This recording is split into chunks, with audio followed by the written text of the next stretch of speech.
Welcome to another episode of Amicable. I'm Conor Houghton, as always joined by the co-host of the show, Declan McRory. So any of our followers, will have just listened to an episode of Declan talking about popular films he dislikes. He's picked 10, and this episode is going to be me doing much the same thing. I should point out, I don't really hate any of these films, but I think they are unnecessarily overpraised, which is what you said. I think about I you, was a lot so more bitter than you. I think I'm a bitter person. There are a few I just dislike on you, but not It's like, many. I must say, it does make me feel a bit better as a person that after those 10, I felt Yeah. a bit fatigued hearing myself complain. Which And people, now it's people going to say happen to me, with me. Yeah. like, I did enjoy that I clearly don't hate as much as I thought I did. Yeah, I'm thinking that now that I'm going to be just saying the bits I liked and being like, they should be on my list. Yeah, because I was going, I dislike this film. And then I'm going, I don't, come on. It's not that Yeah, bad. it's not that Like, terrible. Come on, cheer up. So, yeah, let's hear your top 10 then. So I'm going to start with one that I'm a bit like, come on, it's not that bad, but I still don't think Deserves it. Yeah, it doesn't deserve it. And there's so many films in the same company and the same sort of theme as this, which is so much better. I've gone for Madagascar. I'm going to kick off on. Ooh, that's a quite interesting one. Oh, okay. Meandering bullshit. Right. I don't that think was on the poster. Yeah, that was the original title. We go into the island of meandering bullshit. We're gonna call an album that. Meandering bullshit. But like, and I don't think it's like it's not the worst. It's not like dreadful. Well, it was the reaction. It actually won, didn't it? Wasn't it? And it was like Rio or something came out with Disney. Oh, and the Wild. The Wild. Madagascar actually won. This is one of the ones where DreamWorks won that battle. Yeah, won that battle. Very rarely. It doesn't happen a lot. Do you want to explain the plot? So the plot is basically 4 animals are shipped to the island of Madagascar from a zoo. After that, I think they forget that they even had a plot. To be honest, that's one of my big criticisms. Sitcom after that, isn't it? It is. It's like So there's a subplot about the lion getting hungry and it gets no payoff. It's solved really quickly. There's a big build up for no reason. Yeah, they're like that character development felt like it could go somewhere really cool. And then it didn't. Then they just go, we'll give him some food, hooray! And then that's just the end of the film. Yeah. And it's like, that was 5 minutes and you're acting like the entire film was meant to be like that. Yeah. That's one big criticism I got. Other criticism, all 4 characters, the main characters, really boring. Not funny. I didn't feel like there was that much chemistry. I'm trying to remember who the voice actors were. Ben Stiller is the lion. Ben Stiller's a good actor, to be fair. Yeah. You've got Chris Rock. Yeah. Chris Rock, yeah. Will Smith's wife, Jada Pinkett Smith as the hippo. David Schwimmer is the giraffe then. I quite like. The closest to liking is this granted, he's barely in this film. He has about 10 lines in this film from my memory. It's all being hypochondriac, Woody Allen type. Yeah. Woody Allen should have put it. Would have been a much weirder film. Yeah, my saying But yeah. I'm a list, my God. Oh yeah. Anyway. And because I know Woody Allen's a massive fan of this podcast. Oh yeah. Sorry, Woody. Anyway, so like I said, the character's really generic. Really, there's not much chemistry. I don't think going on there. It's another animal. The plot seems directionless most of the time. It's boring is the best word I can use. Yeah, there's some aspects I definitely liked. There's some bits, like the bit where they're all in the train station, all the humans are crowded around them. That was quite a strong scene. That gag where David Schwimmer's crashed his fucking head in, and he's like, "Guys, we've run out of time." And he's got a clock, smashed. That's good. That's quite funny. There are a few side gags, but basically just David Schwimmer being Ross. But there's the fact that there don't seem to be any stakes in this film. That's why the line's so hungry. Jesus. But I didn't even. Man. The thing is, I didn't even go into that. Yeah, I'm thinking I'm gonna tell a joke. It just started happening. I was like, oh my God, no, what am I doing? It's too late. Okay, fair. What else? There are no stakes in the film, and the characters who are good get hardly any exposure. The penguins are the best thing in it, and they're not even good characters or anything. It's just really funny. They're just funny. Yeah, Kowalski. And maybe if they had more of them, it would be too great. And as Penguin in Madagascar might show, I don't know, I've never watched it.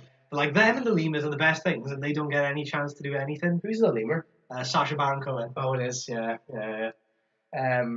Yeah, and then there's the Fusa. There's the Fusa, and again, not really a lot of payoff there either. No, they come and then they got again. The food thing and them are both solved by the same thing within 2 minutes of each other. 2 seconds, and yeah.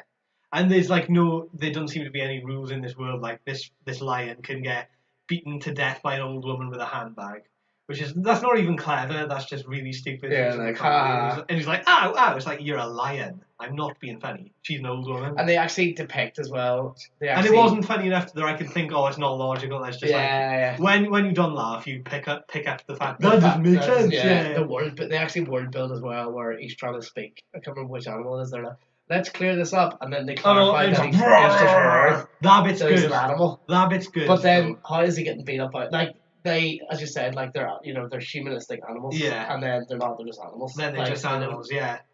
And then there was what? There was the second one. Was there a third one? The third one is considered the best of the three. Is that Escape to Africa? Europe's Most Wanted. Escape to Africa is the second one. I haven't seen either. I haven't seen the third. I've seen the second one. I've got no interest. No. That's okay. I'd watch a penguin film, even though I probably wouldn't. Yeah, like they were the best things in it. They were just funny. You've kind of got me here, yeah. Like, kind of making me go, yeah, actually. Like, what was really so good about that film? And like the animation isn't stunning. No, it's just quite ugly, isn't it? It's overly stylized. In a it's way. Very polygon or something, isn't it? Yeah, very polygon. That's a good word. And it's like stylized for all the wrong reasons. And the film's too normal to be stylized. Yeah, the film's too generic to get away with like outlandish designs. I don't have that much more to say on that. No, like compared to something like Zootopia.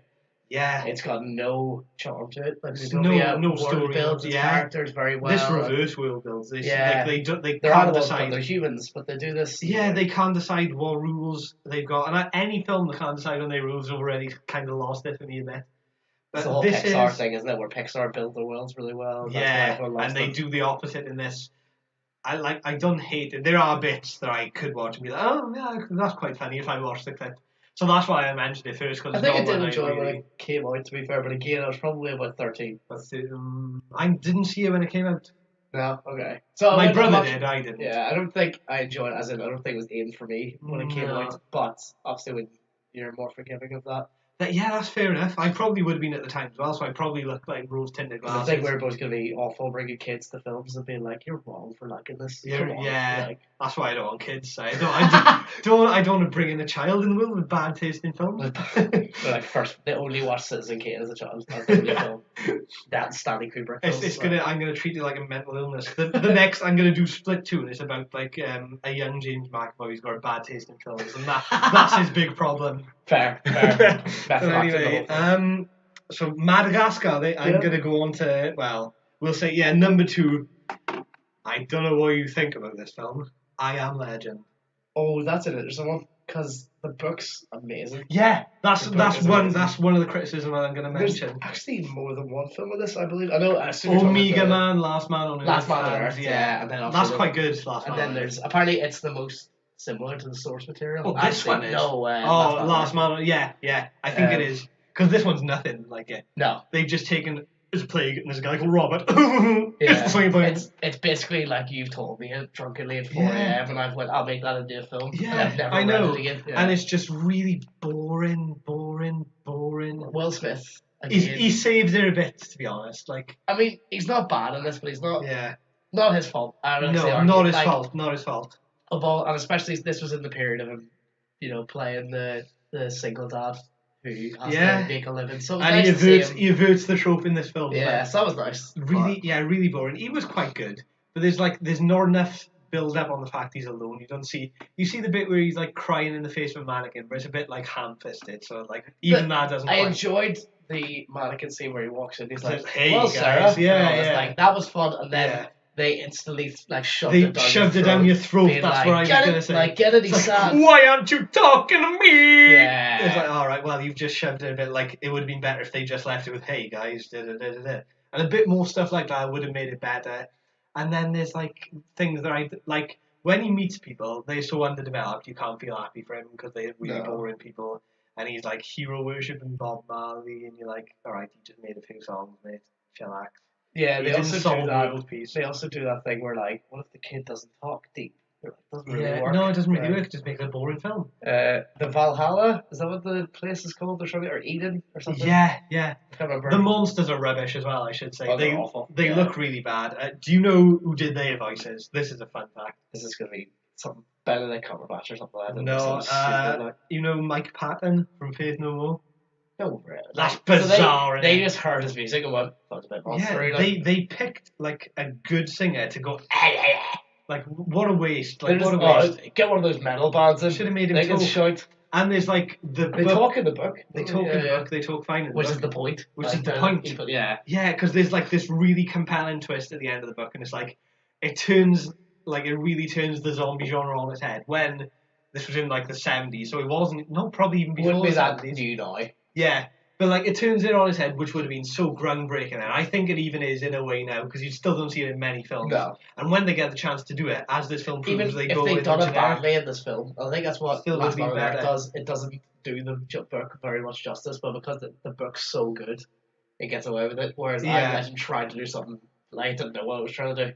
There's a couple of good scenes in this film. The dog, to be fair. The dog scene is heartbreaking, but that's got nothing to do with that. It's just we all love dogs so much. Like his dog didn't. I know it's weird to say a dog didn't have much character development, but he genuinely. I get that. Yeah, I know. Obviously, they weren't going to make like a Marley and Me clip. No, but like in the book, there's apparently loads of scenes where he's leaving food out and that because he wants the dog to interact with him. In the film, the dog's just with him from the start. Yeah, that would have been better world building, acting, testing Will Smith's acting. If the only people he met for like the first 40 minutes of the film was a dog. And like that would have shown off his acting skills better than this script did, because this is just him walking around and occasionally he sees a deer. And it's like, oh, there's a deer. Now back to being boring. Yeah, exactly. And the flashbacks don't reveal much. The characters, the ones you see, really generic, and monsters, not that. And then there's that really weird, again, probably taken from the book. I mean, there's that really weird scene where he just goes to drive off the pier. And there's no real, like, it's like, what if he was suicidal? And there's no build up. It's just like, nah, today I'm going to be sad. Yeah. And then he, instantly after, it's just like, cool. Like, brilliant, why not? You know what I mean? Never resolved. No. And it's not a terrible ending, really, but when you think of what it could, actually, it is quite a bad ending. It's got the, like, tension of, like, the doof. Yeah, like, but it comes across really stupid or something. Yeah, you are unsatisfied after the second there happens in, I think. And it's another one that, like, as you said, seems good, and then the second you question, you're like, so they weren't strong enough to get through this class, but it can blow up. Like, come on. Like, and like, which usually maybe you'd forgive him, but the source material gave him an amazing ending that they could have kept, and it really would have made this film so much less generic. I don't even think it's good for a zombie survival thing. It's just... It actually comes across more of a Will Smith film. Yeah. Like, more of a... That's the only way it works, isn't it? Because it feels as like a character. A horror film. Yeah, it feels as a horror, because it's not scary. And again, any scene that has any fear that you know when he really hurts his ankle? He hurts his ankle, and he's like lying there, and the sun's coming down. Yeah. And they're moving, and it's like, oh, like they're getting closer. And that tension's instantly just destroyed. Like, it's like, oh, here's a good idea, and then it's just like, let's do that. Let's rush it. So it's only like a 2-minute scene, it's rushed, and then it just ends. And that's it. But you're making me... So plot recap. I just realised I didn't explain the plot. So basically, Will Smith is the last man on Earth after, some sort of a plague. I think it's something to do, Emma Thompson was trying to cure cancer at the beginning. Okay. So yeah, after an outbreak, Will Smith is what he thinks is the last man in, I think he's in New York. And it's about him being lonely and occasionally fighting monsters, but in really uninventive ways. Vampire zombies. The vampire zombies. They're like halfway between. They can't go out in the daylight. And they're not quite as interesting as either of those creatures. No, but they are theoretically. But not the way it comes across on screen. Weird looking. Yeah, they're just PS2 graphics. Yeah. Oh yeah, actually, yeah. Not much more on. It's definitely not worth seeing about everything. I don't think so. I think you'll just sit there being bored, and occasionally you'll be a bit sad. The dog scene, just watch the dog scene. Watch that. Have a wee cry. And you can imagine the rest of the film around it was amazing. Yeah. I think he does, like, I think if it wasn't Will Smith, if it was like, because I don't love Will Smith. A lot of people hero worship Will Smith to the hilt, don't they? But I just think he's... Well, isn't he one of these, like, oh, he's a singer, rapper, and he's an actor? It's like, yeah, his rapper is a bit crap, but his acting's not great, so... I think his acting is on this pretty good. I think the film would be completely forgotten if it wasn't for his acting. Not a very great actor. Yeah. He's one of the really good actors, but he's not as... Like, he's in that A-list, B-list. Yeah. He's pretty low down. He's not good enough to be on point with like stuff like DiCaprio and Christian Bale. That's fair. Do you know what I mean? He's quite like he's in a lot of films, but rarely are you like Oscar-winning performance. It's just like I think a lot. I think did he get one for this? I don't think he's ever won an Oscar. Hasn't he? I don't think so. Oh, there was that thing, wasn't it? That big debate with him and the old Vivian from Fresh Prince. He boycotted the Oscars. So he hasn't. So he hasn't. There we are. So yeah, is this your third now? I think it's only my second because I had Madagascar in this. So this is No, only this my is your third. Yeah. Yeah. So this is coming up to my third now. I've gone for, and I know you think the same about this one because we've mentioned this. Okay. Interstellar. Oh Jesus Christ! It's another one. It's long. So shite. It's like I know. Like people went, oh, if we make a film about an underdeveloped protagonist walking around a hallway and occasionally we put hollowed, stringy music, then we're doing something really deep. And it's Hans Zimmer's a genius Yeah. organ chord because he makes like a violin noise once. Yeah, exactly. And it's like, oh, if we have one really long violin noise, then this guy who we know nothing about walks around the corridor. All of his soundtracks, I mean, this like all from Dunkirk to the Dark Knight trilogy to this, all have the same. The whole time. Maybe it'd be better in a different context, or maybe it'd be better scene building. Yeah. Like once. That's all I needed. Do you know what I mean? Yeah, but it's just like it literally feels like Matthew McConaughey walking around. And you're supposed to be like, this has opened my eyes to science. It's like, no, it's just a really boring film with no bad. script. Yeah. It's not even like, because I understand it actually doesn't, it's more annoying in the sense in that if it just did bad science, we all know, so I've said it earlier, the 10%, like, if we use 10% of the brain, if we were to unlock it, like, so Limitless use that trope, for example, Yeah. and like, it admits, it's just like, we're in the world where that happens. And that's the rule of this film. That's okay. Yeah, this film tries to say it's smart. God, it's like yeah, I'm about quantum technology. I was about to mention there's a bit like this isn't really a spoiler, but he makes like a watch move when he's in a different dimension. It's like, well, how can he suddenly? I know he's smart and he's a scientist. How can he suddenly bend the rules of dimension? Exactly. Yeah. Exactly. There's no stakes in this film anymore. I don't care. They don't. Anymore. Yeah. Exactly. Because then the film after that just becomes like, who cares? I know. And there's that bit where he's in like hypersleep fighting Matt Damon, and I was like, oh, this reminds me of Inception. Oh my god, that's terrible. This film has reminded me of a much better film I could be watching for less money. And literally the same people behind it. Literally the same people behind it, which is more frustrating. And the dialogue is just all exposition. Hey, you are a scientist. I am also a scientist. Yeah. La, la, Have la, you la. noticed the quantum enforcement of technology? What are you And talking it's like they know, like they don't even explain it well. It's just, it's really badly about? based. Who's that for? Because if you know exactly. if you know anything about science, you know that what they're saying doesn't make any sense. No. And if you don't know anything about science, you don't know. You don't know what they're on about. At least people can complain about Big Bang Theory all they want, but like, Yeah. it's not you know, It's not aimed at smart people. No. That show isn't aimed at scientists. It's aimed at like the average person. Yeah. So it fits. Most people understand what they're saying, whereas this film like literally doesn't even know what it's doing. No, it's really confused. That's the word. It's a really confused film. The pacing is dreadful. It's unnecessarily like long, isn't it? Yeah. Every character is really underdeveloped.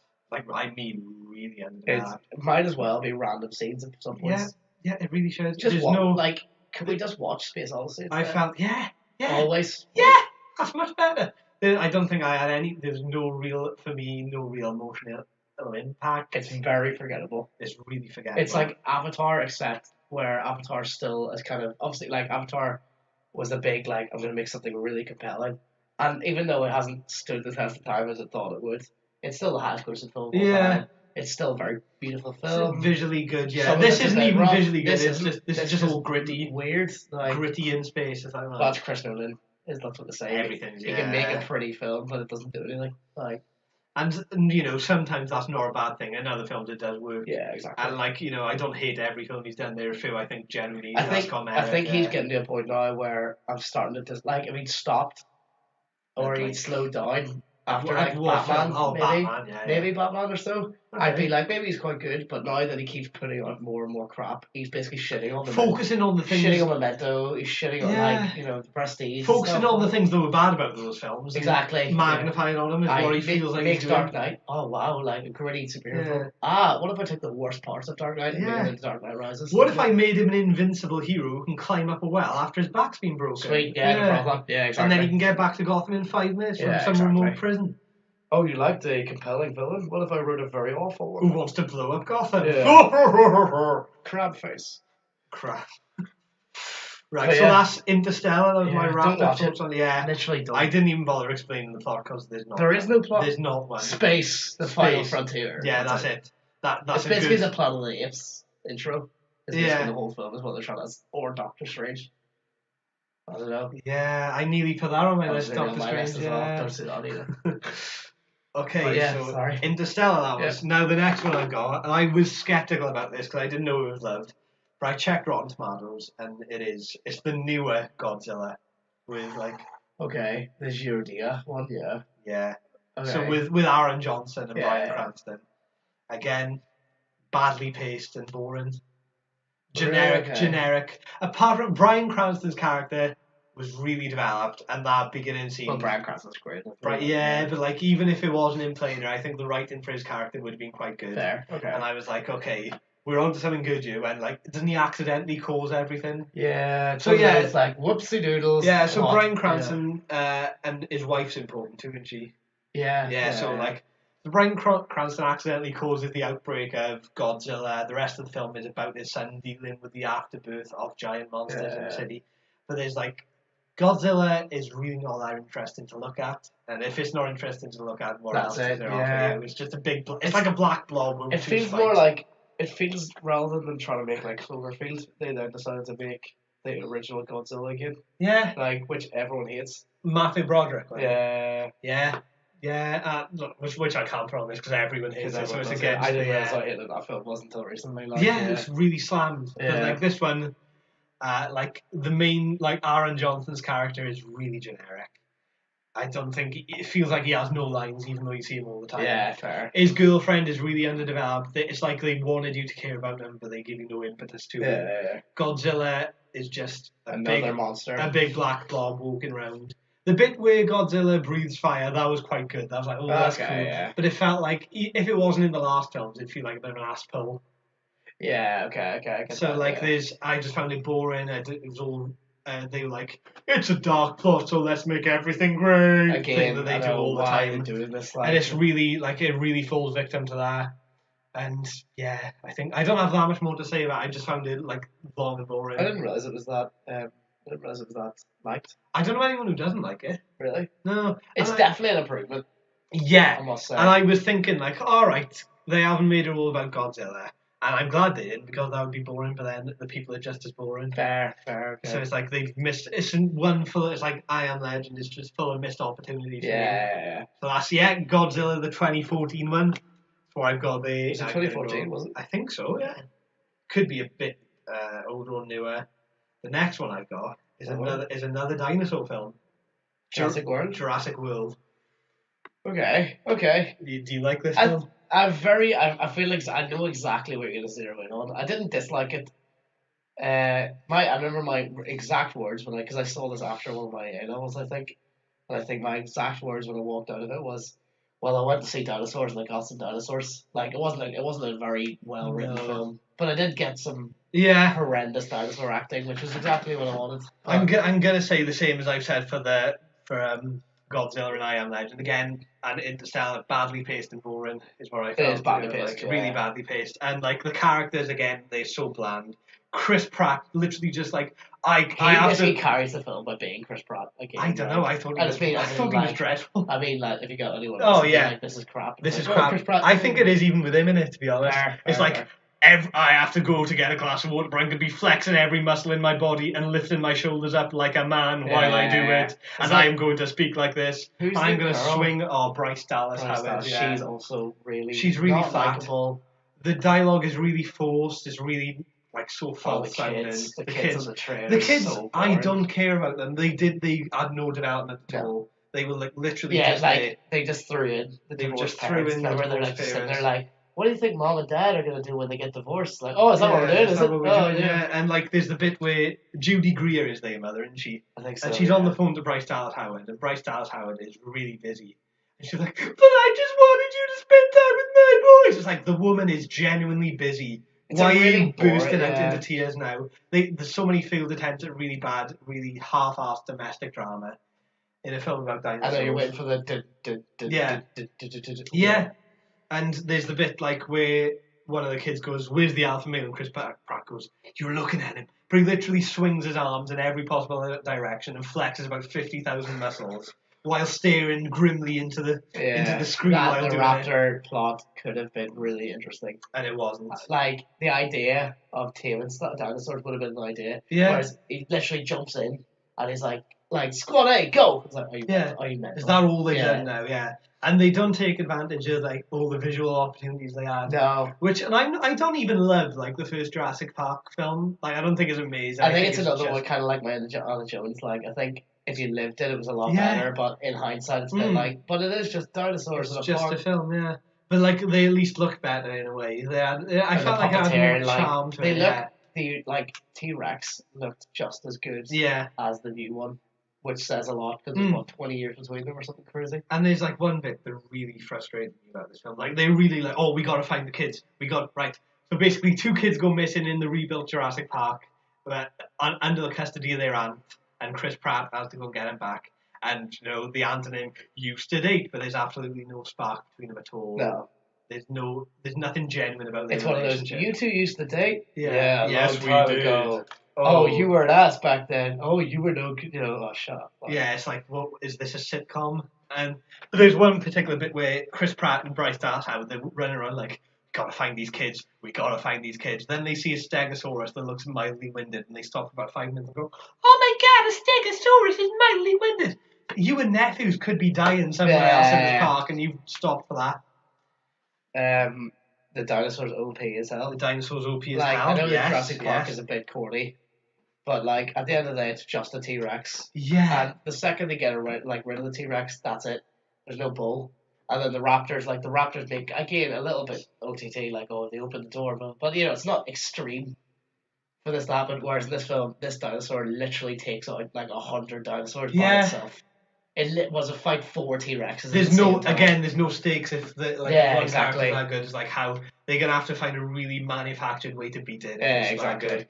There's one bit that I will give some genuine points to. There's BD Wong is in it because he's in the first film too. Is that BD Wong? The Chinese guy. That's quite a nice that's a good scene. That's a good scene. I actually wish that I was played up on it.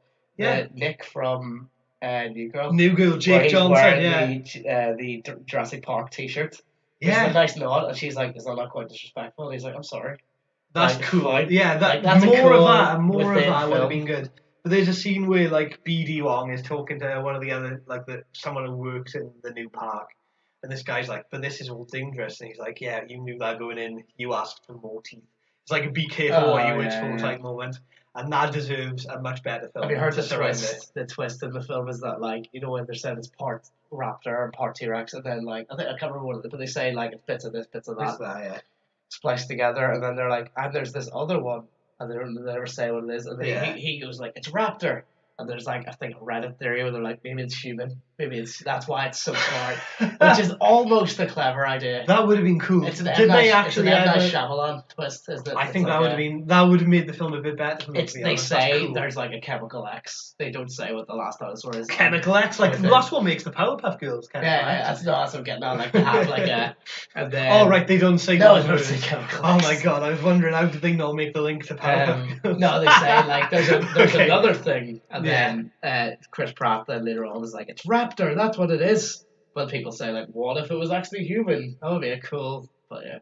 That would be cool. They should have gone with the Predator scene where he chases them down, even though it's really stupid, is quite cool.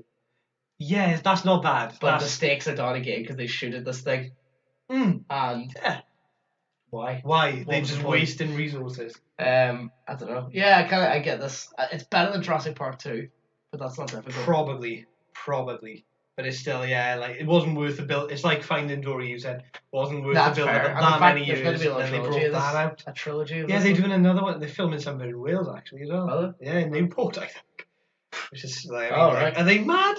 I mean, council houses? They wouldn't need to get any CGI for the dinosaurs. They just look at some of the people in this film there. Some of us forget. Is it the incest capital of Wales, like, yeah? Oh, they will have. Good. Good. Right, so this is your sixth to move it on to? Oh, hang on, let me just see. 1, 2, 3, 4, 5. You are right. Okay. So it wasn't awful, I must say, Jurassic World. I think it was quite bad though. Okay. I think there were a few bits that saved it from complete trash. I wasn't expecting anything good from it though. So I'm just Oh, like I was Dinosaur expecting. Man. You know. I was thinking like it's an iconic film series, and they've been this long in the The making. way people are with Yeah, Star Wars, yeah, they want the film, they want like yeah. the next big thing. Yeah, that's fair. I don't want again. It wouldn't make me think I want a trilogy, No, but yeah. no. But this So one, number and 6. Yeah. I know there are going to be people. I don't know what you think about this film yourself, but I know if anyone listens to this, they're going to be going, no, you can't include that. But Love Actually. Oh my god, is that the one that's 22 different films? Yeah. That film is not good.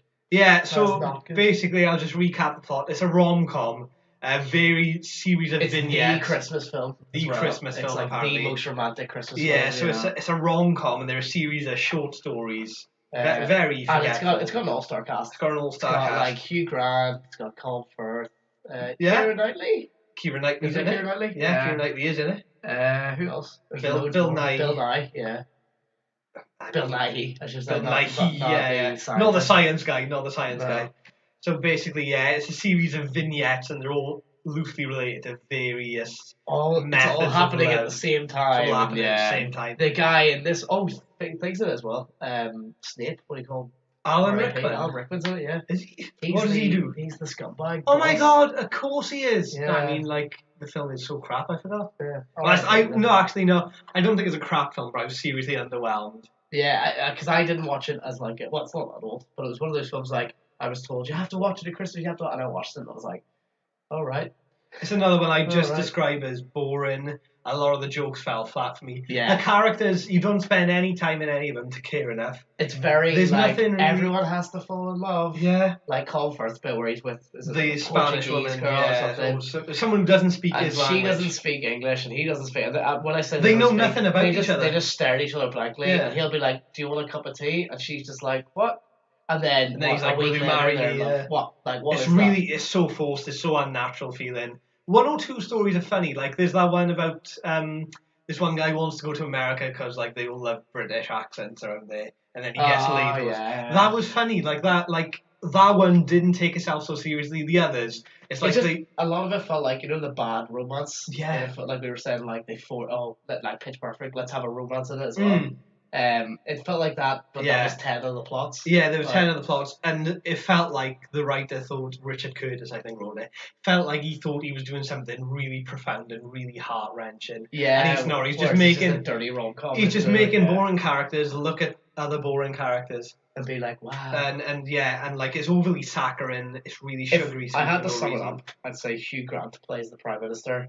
Yeah. And is having an affair with a secretary. And if that's that one of doesn't the tell main you ones. Yeah. enough about this film, like Hugh Grant. Hugh Grant. He plays the same. He plays Hugh Grant in all this films. My fly's gone undone. Yeah, and then... Sorry, Hugh, I don't actually hate you. I don't hate you, but do another film. Yeah. You know what I mean? Yeah, do a film with Samuel L. Jackson. Do what Michael Cera did in The End of the World, or whatever you call it. The World's No. This is the end. This is the where he plays a total dickhead, like doing cocaine with like prostitute. That's you do that. And Samuel L. Jackson should be a supporting role. Yeah, beating the crap out of each other or something. I don't know. Yes, but yeah, actually, no, I agree with you. This one, like, it's weird, really boring. I don't think it's critically acclaimed. To be fair, I think it is. I think it is. I know that a lot of people love it. A lot of people I know, like I've said to people, like people who I'm on the same wavelength with about most films and that, and I've gone, ooh, I tell you what. I was really underwhelmed by that, and they go, "That's one of my favorite films of all time." No way. And it's like, "Are you serious?" I mean, if you like it, that's fair enough. But it really didn't grab me. No, it really didn't. I thought it was like generic. It's like a John Green novel or something. It's just really like it's worse. Sad for sad's sake. You're like, yeah, and everything's sugary sweet, and even the things that don't work out, it's all fine. It's like, no, have some more hard hitting reality. Because if you're doing it like a romantic film. That's not a fantasy. At least portray the romance believably, and they don't. And in most cases, it's not even like a. What's what I'm looking for? It's not even like a fun. Let's do loads of short stories. No, it's not. It's and really the comedy falls really flat. It's an hour and a half of just like you don't get enough time. Yeah, they're trying way too hard to be overly sweet and overly sentimental. Not nearly hard enough to actually be funny. Yeah, even though it's meant to be a comedy. So yeah, Love Actually was my pick there. So we're going on to the next one, which is. Right, I don't think you know this film. Okay. Whisper of the Heart. It's a Studio Ghibli one. Oh, okay. Okay, so basically, I think I can say. They're making another film actually. Red Turtle. Yeah, It's come out. Is it out? Yeah, it's out. Yeah. Fair. But this one, it's just a day in the life of a really unrelatable schoolgirl, and that's all you need to know. Fair. That's all the film is. And it's really boring. The characters, again, it's the same problems with a lot of these films. The characters are really generic. There's no embellishment. There's nothing gets a payoff. Which is weird for Studio Ghibli. I know. They're usually like symbolism. And there was like one bit where she didn't show up to school one day because of something that's really like no one can relate to that, and she has a really massive angsty thing about it. And there's a love subplot that slaps it on right to the end, barely gets any foreshadowing at all. It's just like, it's a teen film, of course we're going to. Okay. And that's the things like, I thought you were better than this, Ghibli. I mean, they've got this far without that. Yeah, do you know what I mean? I know. Like, and so it's really boring is the main criticism, and the dialogue is really flat and drab. And is it in English or is it? It's both, but like both, they're saying basically the same thing anyway. And yeah, flat and drab, and the animation, there's nothing particularly stunning about it. It looks really pale. Well, it doesn't look pale. It just looks for Studio Ghibli. Yeah, for them it just looks painfully generic. It could be from an anime TV series. Is it early or 80s. Is it late in there? Early-ish, I think. So was it them trying to nail it? Do you think? Oh, I don't know. Because I think they'd already done good stuff by this point. Fair. But it's just so unsatisfying. I don't have any comments on this yet. I tell you what really annoys me about it. So like, there's I say a subplot. There's a detail about like an ornamental cat. Who the main character's like, oh, I really like that ornamental cat. On the front cover, they've got the cat like jumping around with her on massive flowers as a sentient being, making you think it's like an Alice in Wonderland type fantasy. And the film is not like that at all. The cat isn't sentient even in a fantasy sequence. He's just an ornamental cat. And this guy goes, oh, do you like my ornamental cat? And she goes, yes, it's nice. And so they make that the front cover. Who made the poster clearly didn't. Yeah, or like, they just didn't see the film. Mustn't. Or they lied, yeah. Or they lied. Which either way, I'm going to just quickly Google what year it came out. Whisper of the Heart. And this had overwhelming reviews. 95, so it's quite old. 95? Yeah. So, alright. Oh, wait, no, I thought you meant that was its review. No. What's its review? Right. 8 out of 10 on IMDb. Fair. So that's still quite high. Yeah. I'd give it like a 2 or 3. Oh, really? Yeah. That low? I really don't like this film. And like, I never wanted to have to say that about a Ghibli film, because usually they generally are as good as everyone says. Yeah, exactly. No. I know, I read an article recently being like, Spirited Away is the best kids films ever made, and I literally finished it, was like, yeah, maybe. Like, it was one of those, like, as in, they make these, like, horrendous, like, these massive claims, and I'm like, yeah, actually, probably right, yeah. Probably alright, you know. But yeah, so was that 7, 8? What was that? Let me just see. Madagascar.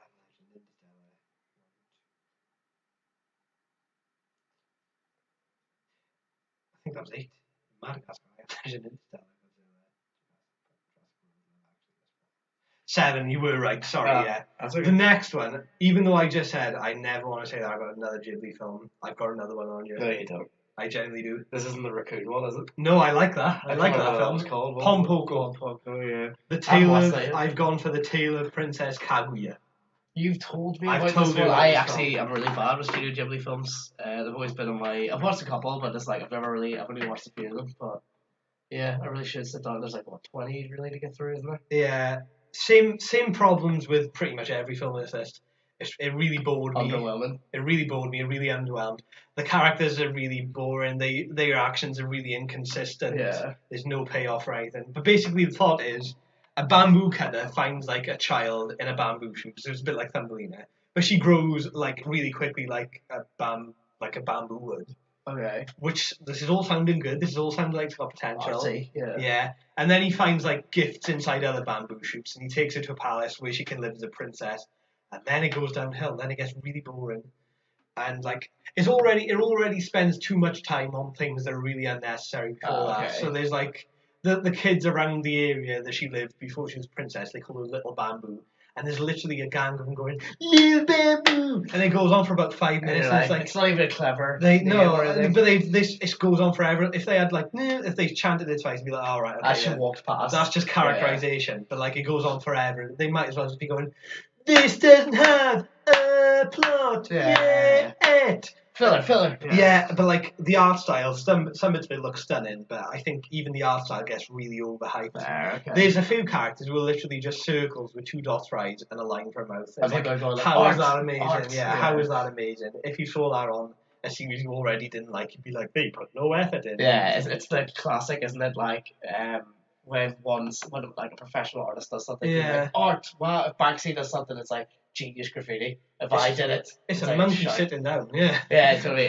Obviously there's some bugs that I could. This really good. If he did a smiley face. Yeah, he'd be like, oh, this means so much. Like the government man. If I did it, it's like, well, idiot. You just drew a smiley face. Yeah, but there's plenty of that going on, and like, really boring. Like I said, it's really unnecessarily contemplative. There's about 3 scenes, and you're not meant to know what happens, but they treat it as such important pieces that you should know what happens. Okay. And it's a family film, so I don't think you should have any unnecessary confusion.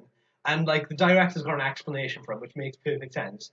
But if you need the director to explain it, then it's failed in its objective to get a message across. And there's too much of that sort of stuff. There's so many things they treat as important to get no payoff.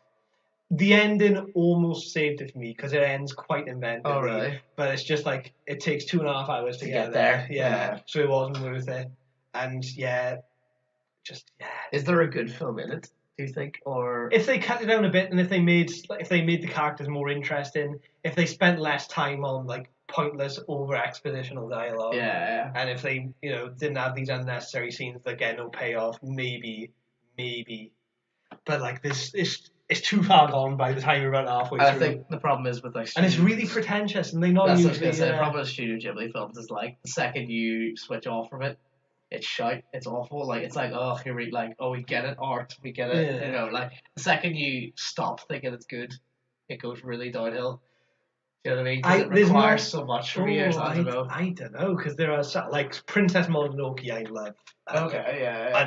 Unconditionally. But there's some like the small spirit. That's what, because you're sucked in. It's like immersive. Yeah, this one's not immersive. Not immersive. It's like, why am I watching this? Yeah, this one's not immersive. It's like the grandfather from the Goldbergs is in the English dub, though, bizarrely enough. Oh, fair. It's quite weird. I think he's a famous actor. George Segal, yeah, he is. He is, yeah. But he thinks Segal, isn't he? He's related to Steven Seagal, is he? I think he is, yeah. Oh, I'll have to look that up after.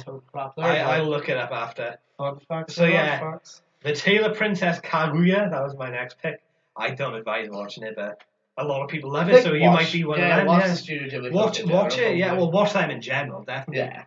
But like a lot of people love this, so I'm wrong in this case. Yeah, if anyone is. Oh, now this one, I think you actually. Is this your last? Is it? I've got 2 left, so this one and then this one that I haven't said yet, and then one after that. And I think you love this film because it's been mentioned in at least one part, like as a sidebar. Okay. Napoleon Dynamite. I really like this film. Yeah. Oh. I don't think it's a spectacular piece of genius, but I like it. Yeah. But I'm thinking like you're gonna start talking about it, and I'll be able to guess what you don't like about it. Yeah. But so go ahead. So it's one of these ones. I'll say one thing that I noticed, and you'll say, "But that's the point." Yeah. So plot first, I suppose. Plot first. It's a bit of a weird plot. Is there a plot? I mean, it's just about this weird kid. So it's about social outcasts in high school, and he makes friends with a guy called Pedro. Yeah. Who they try to make. I think it's meant to be the sort of the teen bop films of like Pretty in Pink and this, where nothing really happens. Nothing really happens. School. Yeah, nothing gets any payoff. Instead of wearing Pretty Pink, it's like will she go to the prom or whatever. There's no stakes. This is like will he dance? That's like literally. It's like it's really odd and it's really. Yeah. But yeah, so go ahead. But okay, I'll start off saying what could have been good. Okay. Because I feel like there is. Do you really not like this film? I don't think it's like the worst piece of crap ever, but I'd give it a 4. To be fair, I would give it like a 7. I think it's it's interesting. Yeah. I think everyone should probably watch it, but I don't think it's a 10 out of 10. Like, yeah. Not. But okay, so the idea of there's a lot of things that could have been thought but deliberately downplayed, and they do that, I suppose, to be more realistic. That's not a bad idea. Yeah. But then they completely scrap the realistic thing by making a guy who literally walks around going oh, and a brother who's like looks like a pantomime character who somehow gets off with a really attractive woman online. Oh god. It's like they're like, I don't care. I'm out of this universe now because nothing makes sense. And like a lot of people say like, because the acting is deliberately really stilted. And the film is deliberately, it's meant to look like the very like but like they tried way too hard to be different, not nearly hard enough to actually be good. To make a film, okay. And there's like a lot of people say like, because I'd say it's stilted and it's like the acting's really stilted. It's really most of it's really unbelievable acting and it's really boring. Everyone else would be, but it's meant to be like that. But it's like, why is it meant to be like that? Why is boring stilted? I don't need to try this hard to enjoy this film. Whereas I did enjoy it. I do get what you mean. But the second you question it, you're like... So it's like, why is making a boring, stilted film a good thing? Like, those are negative things, objectively speaking, so why throwing them together? I've only watched this film once. I've only watched it once. Maybe I watch it again, I think it's amazing. At the moment, all my memories... It does definitely get praised too much, I'll give you that. Some people think it's one of the best. Some people think it genuinely is Citizen Kane, They might... There's one or two funny bits, I'll give them that. But there's too many that fall really flat, and it's just like, hey, you are sitting down. Yeah, I'm totally sitting down. What are you doing? It's that's fair. That's not funny. I enjoy though, like the llama scene when he's outside feeding the freaking llama. Like, I enjoy that. That's all right. That's all right. That's like what you came for. It's a bizarre more of that. More trying to actually be funny. More of a plot. I get like there's only so long that the novelty of downplaying tropes lasts for. And it started off as a short film, and by God, I think they should have kept it as one. Oh, was it really? Yeah, it was called like Palooka or something. Oh, okay. And it's like, was it made actually, or was it? It exists, I think. Yeah, same director and everything. I like to watch that. Yeah, that's probably better. And like, there's nothing gets any payoff. The characters are all really underdeveloped. The dance scene at the end is a payoff. That's good. That's the closest you get to a payoff. It's a weird payoff. That is an iconic scene, I think. Yeah. But I do get what you mean. Okay. Like, it's a bit that bit's actually funny, but again, I waited for that. You don't need to sit I waited for it, And there's a bit at the end where he's meant to be a tender moment between him and Tina Madrina. It's like they've barely spoken. They know nothing about each other. They've got nothing in common. Why is this happening? And that to me is reveling in the teenage tropes that they've been trying to avert all the way through the film. Yeah, exactly. So it's like they forget what their own message was, and it's like just so boring. I just found it. I'm sorry, I just found it boring. I think again. There are funny bits though. There are again. I think it's also rose tinted because I would struggle to tell you loads of the plot. But I just remember the sort of 5 scenes that if you YouTubed it now, they would come up anyway. They'd come up anyway. So I do. I might watch it and be like, oh, I don't remember this. Like, because that's how I felt when I was watching Hot Fuzz the other day. In terms of, I actually said to my brother, like, I felt like watching a greatest hits of this. As in, like, the first scene's hilarious. The second scene's also one of my favourite scenes. And the third scene's one of every scene, there's no filler in that entire film. No, there's not. There's not, is there? That's a good point. The entire film is filler. No, there might be like 3 iconic scenes, but you have to spend 20 minutes to get to them anyway. Yeah, exactly. And the rest of it is just someone sitting down and going, Yeah, that's fair. It's like, I can do that in my own house. And I do. Fair. I bloody well do. And I enjoy going, God. Oh my God. So is this your final one? Heartbreaking. Here we go.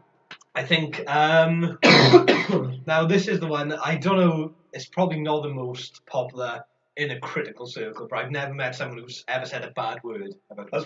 Okay. The Princess Bride. I actually haven't seen it. You haven't seen it? I haven't seen it. No. Good. I've seen bits of it and stuff, and I've never really sat down and watched it properly. Couldn't tell you much about it. You know. So basically, the plot is. There's a kid with a fever, and his granddad's telling him a story that revels in classic fairy tale tropes, which comes to life gradually. But like that already is the main problem: is the fact that everything that happens is already acknowledged as fictional in the world the film's created. Okay. So there's no tension, there's no stakes. You don't care about these underdeveloped fictional characters in the story. That's my main problem with it, and I gotta say I left it till last because this is the one that seems to have the most of a cult status. But it's probably the one I'm closest to liking of all time. Is it kind of like my Finding Dory? Yeah, you find where like the second you notice a few things about it, you're like, oh, I'm switching off now.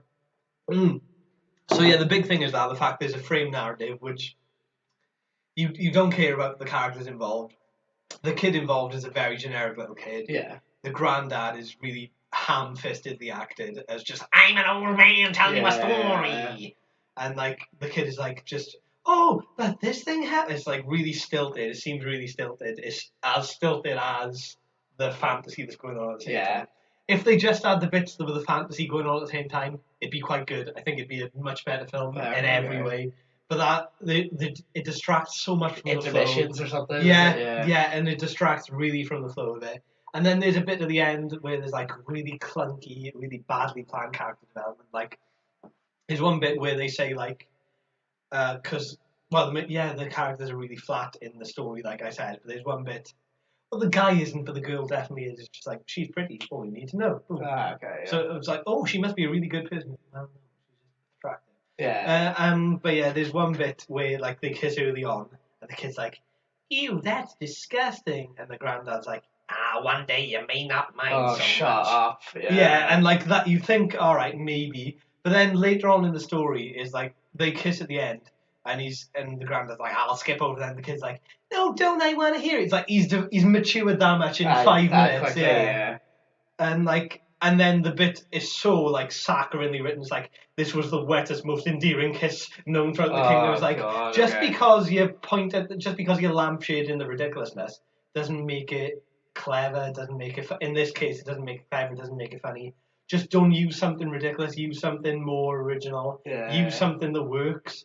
And I think there's a lot of that in this film. Fair, okay. But I think this is the closest to having a good film in it of all these. But just misses the mark too much. It misses the mark too often for me to really appreciate it. But I know people who like, go, oh my god, I can't believe you're saying this. Like people who would act like I really bought it. Yeah, and I don't know why, because it's like it's just too. Not postmodern. It's not too. It's quite. Is it like Love Actually? That the second you question it, it's like it's exactly like that. And but I like it. But why do you like it? Why? Because it's funny. No, it's not though. And it's not well written. It's not that funny as well. That's another thing I want to say. But there are some good scenes that you think this deserves a better film. Like you probably know that My Name is Inigo Montoya. Yeah. Like that's really good. That deserves a better film.